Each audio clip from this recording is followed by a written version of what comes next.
When my daughter was little, she was obsessed with baby dolls.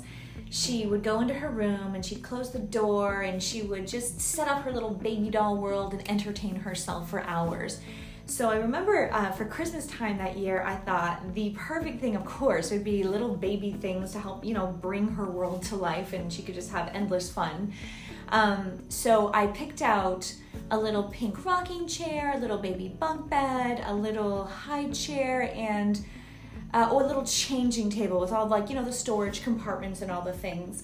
And I went just a teensy bit overboard with the budget, which I kind of have a habit of doing when it comes to my kids. But I was so excited when I finally hit that order button, just knowing how ecstatic she was going to be with all those new gifts.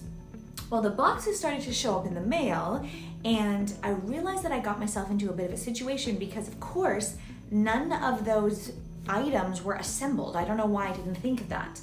And there was no way I was going to gift my little girl with boxes of wood for Christmas morning. So I hounded my good husband every night until he got every single one of those pieces assembled. Bless him. But once it was all assembled, I had another problem, and that was that none of it, of course, fit under the Christmas tree. So after thinking it through, I finally came up with a plan to set it all up in the music room and just unveil it all at once on Christmas morning. And this seemed like the perfect plan, and I thought we kind of made it all work, and I was obviously so ecstatic for Christmas morning.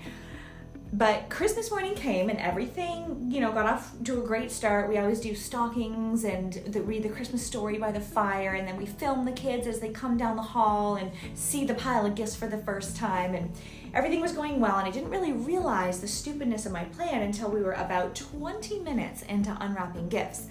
You see, in our house, we unwrap gifts one at a time, so we can just take our time and see what everyone got. It's fun for the gift giver to see the person unwrapping, to see their facial expression. So of course, for the first few gifts, everyone had a turn, and then Riley's turn had to be skipped a couple of times because, of course, her gifts were piled high in the music room. But she didn't know that.